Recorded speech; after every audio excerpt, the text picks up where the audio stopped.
m'appelle Geneviève Reikmans. On a dû quitter le Congo très très vite, en laissant tout en l'air, tout derrière nous, et que c'était quand même très difficile, étant donné qu'on avait prévu de rester là-bas et de travailler avec les Congolais, et qu'on n'a pas pu le faire. Ce qui s'est passé, c'est que mon mari a été tué à ce moment-là, et donc moi je suis rentrée ici avec les enfants, et ça a évidemment tout bouleversé. Je crois que le thème, la chose principale, c'est de comprendre les autres. De comprendre les autres, quelle que soit leur nationalité, la couleur de leur peau, leur religion et ce qu'ils pensent, et d'essayer de comprendre comment ils vivent.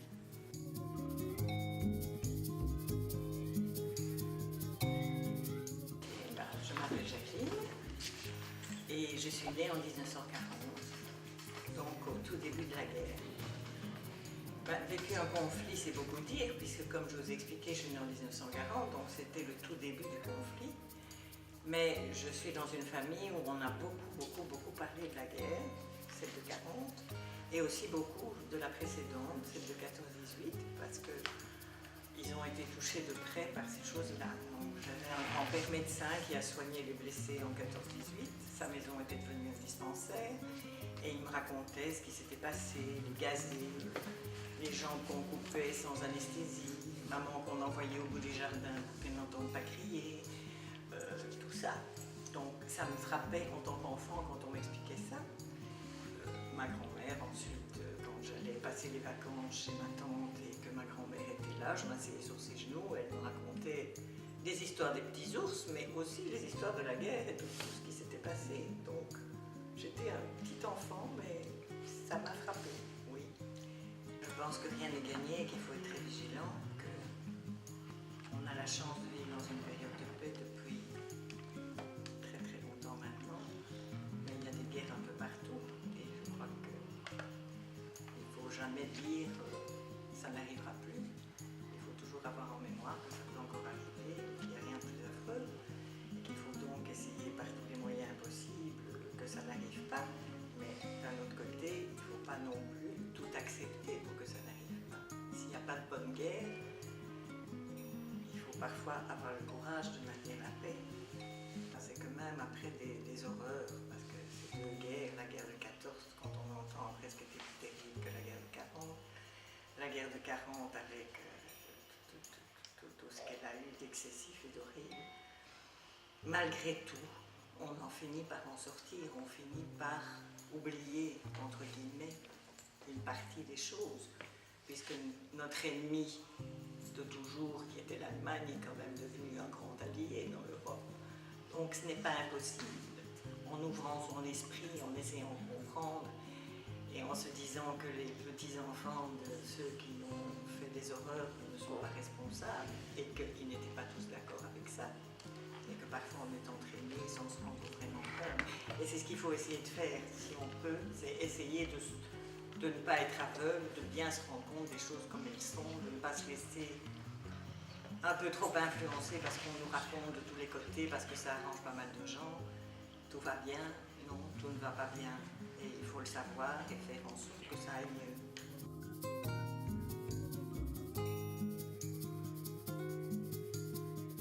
Je m'appelle Daniel Deckers, j'ai 79 ans, c'est comme ça que j'ai pu connaître la guerre 40-45.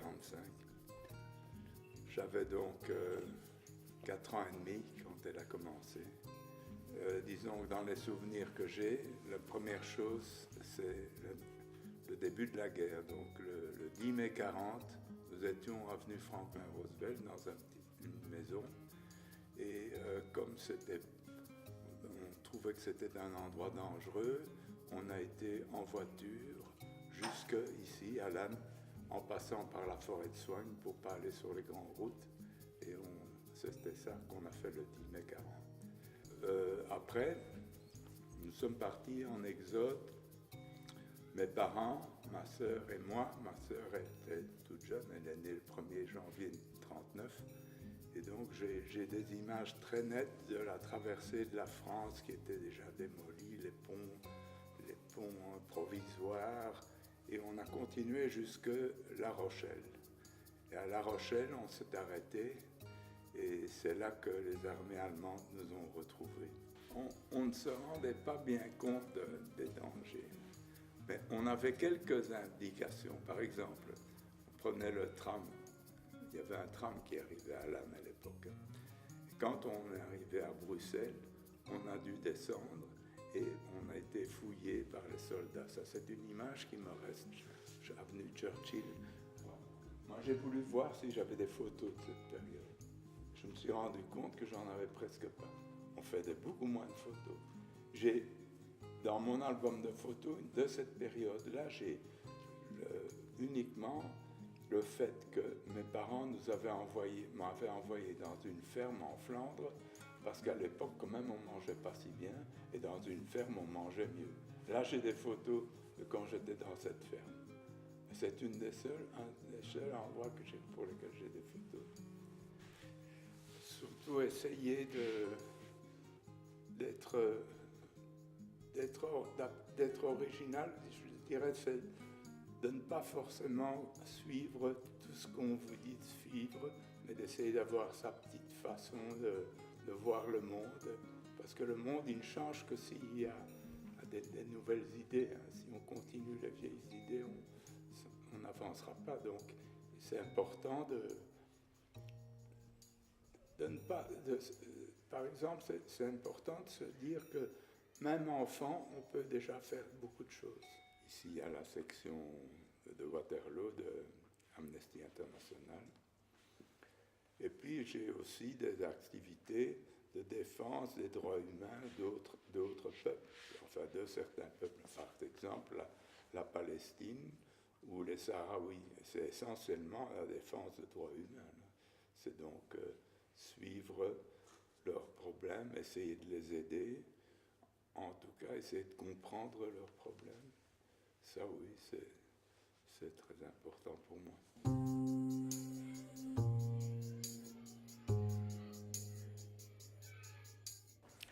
Je m'appelle Paul. J'ai fait mon école primaire. Je suis né à Elisabethville, au Congo belge, donc je n'ai aucun souvenir parce que mes parents sont revenus quand j'avais 2 ans. Et j'ai fait mon école primaire dans une petite ville de l'Entre-Sambre-et-Meuse qui s'appelle Walcourt.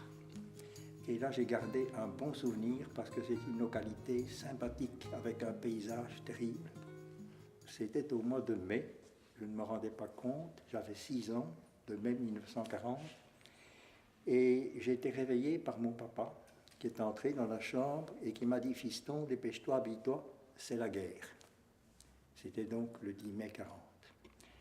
Avant cela, j'avais connu, parce que des guerres, il y en avait depuis longtemps, sans arrêter.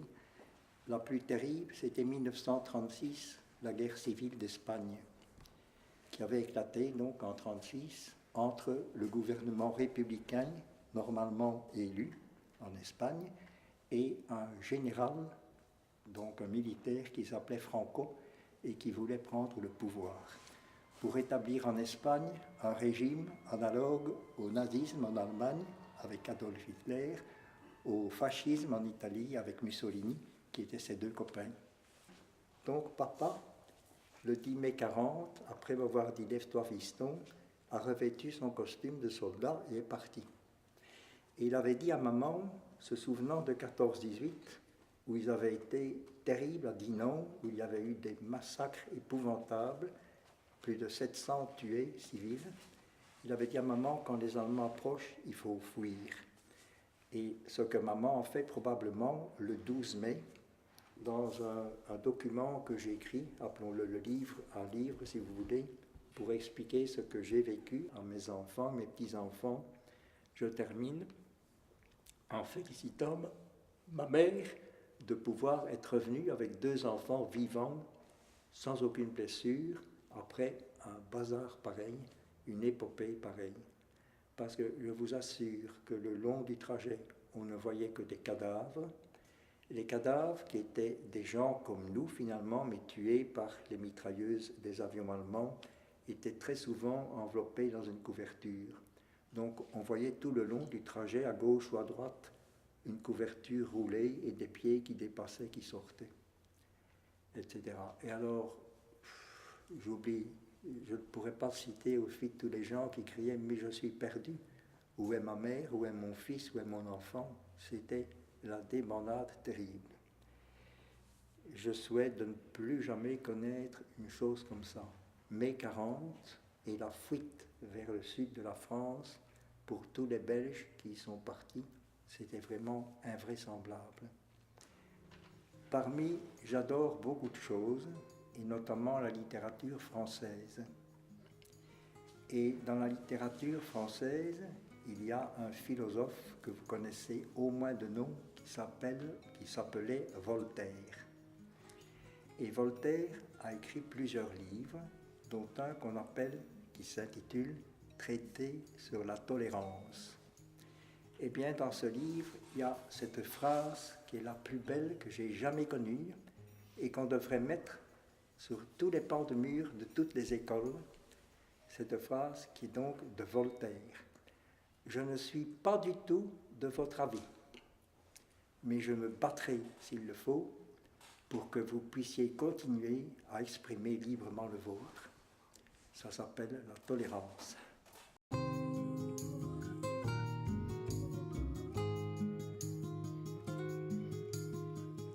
Je m'appelle Gustave Segnoni et je viens du Rwanda. Je suis originaire du Rwanda. J'ai vécu au Rwanda au moment où il y avait le génocide qui s'est passé au Rwanda en 1994. C'était des moments terribles de peur, de survie, de survie, je veux dire. Beaucoup de gens ont été tués. L'ampleur de ce qui s'est passé dépasse tout ce qu'on pouvait même s'imaginer. Oui. Qu'il y ait des conflits, qu'il y avait des grenades qui explosaient ici, là, des gens tués politiquement ici et là, ça arrivait, mais je ne pense pas qu'on pouvait prédire ce qui s'est passé. Ce que j'ai appris ayant vécu ce que j'ai vécu, c'est que si le monde d'aujourd'hui n'apprend pas à pardonner, on continuera à répéter les mêmes histoires. Donc pour moi, le pardon, c'est ça qui va casser le cercle qui continue toujours. Tu m'as fait mal, je fais mal, tu m'as fait mal, je te fais mal. Et puis c'est infini, c'est toujours des conflits. On va te parler de conflits qui durent il y a 400 ans ou plus, et les gens n'arrivent pas vraiment à pardonner. Donc j'espère que c'est ça vraiment que j'espère pour la jeunesse, de vraiment apprendre cette manière de vivre, de dire ce qui s'est passé. Il faut prendre les leçons. Les gens qui ont fait du mal, ils ont leurs responsabilités, mais que pas nécessaire qu'on doit toujours recontinuer la même chose, qu'on peut pardonner et arrêter les cycles vicieux qui se créent quand on ne pardonne pas. Le pire, c'est de ne pas pardonner, parce que c'est quelque chose qui fait en premier lieu mal à soi. Avant que je n'ai travaillé avec ça, j'avais mal, je ne dormais pas bien, c'est quelque chose, c'est vraiment, on dit, c'est comme prendre le poison et d'attendre que l'autre va souffrir, mais c'est soi-même, donc c'est en premier lieu pour soi qu'on le fait, pour ne pas avoir l'estomac qui fait mal tout le temps, parce que ils m'ont fait ça, est-ce qu'ils n'auraient pas dû faire ça, et ça fait mal à l'intérieur, alors que pour l'autre personne, premièrement, c'est pour soi qu'on le fait, et c'est pas facile. Il y a pour ceux que c'est facile, ils arrivent à le faire. Il y a d'autres, c'est tout un parcours qui prend des années, qui prend des mois, qui prend des jours. Ça dépend.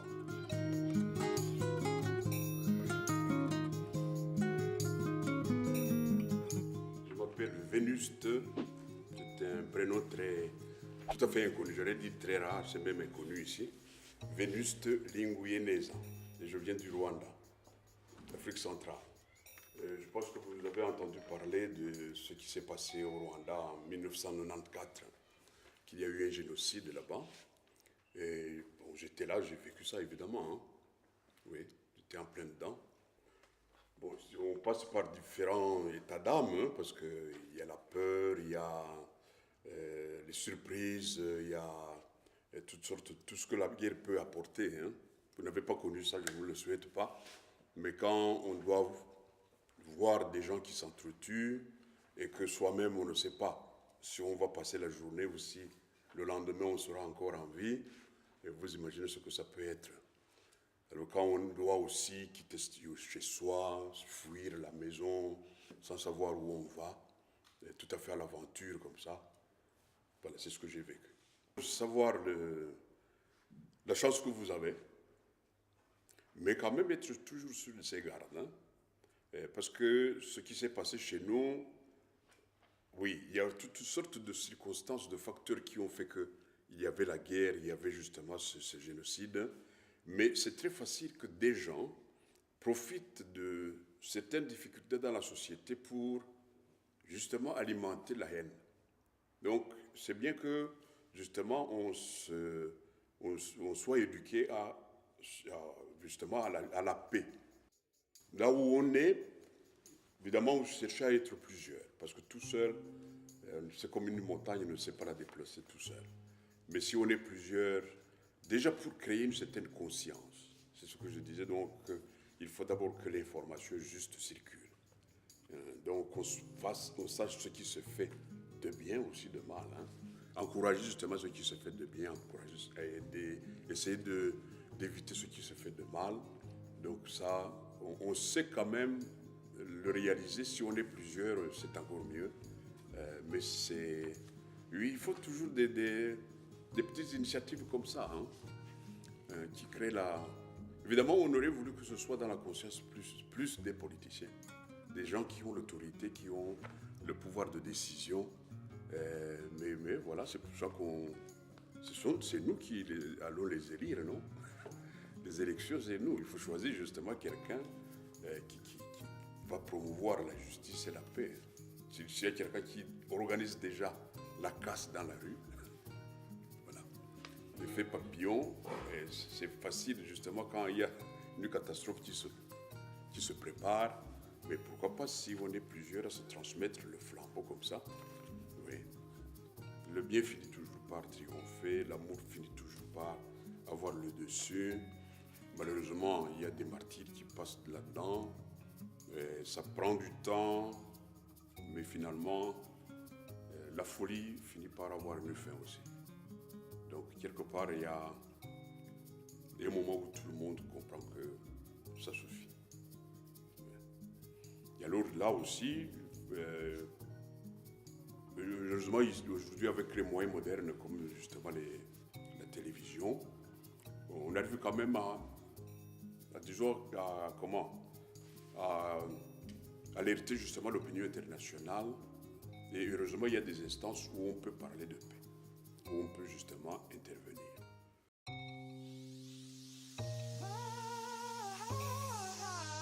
Come closer, baby.